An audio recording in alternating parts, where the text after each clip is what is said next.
కొలవాలని ఉంది, చూడాలని ఉంది, కొలవాలని ఉంది.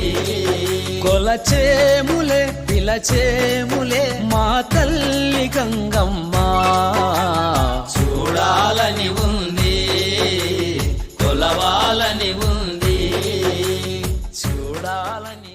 నువ్వు లేని జగమే లేదు గంగమ్మ, నీ చలువ లేకుంటే మా బతుకు లేదు గంగమ్మ, నీకన్నా మాకింక దిక్కెవరు లేరు గంగమ్మ, నిన్ను నమ్ముకుంటే భయం ఇంకా లేదు గంగమ్మ, నీ కరుణ మా పైన కురిపించవమ్మా, మా కష్టకాలాల్లో తోడుండవమ్మా. అమ్మమ్మ మాయమ్మ అమ్మ గంగమ్మ, గంగమ్మ ఆదిశక్తి అమ్మ వారు నీవమ్మ. ఇటుకు రండి.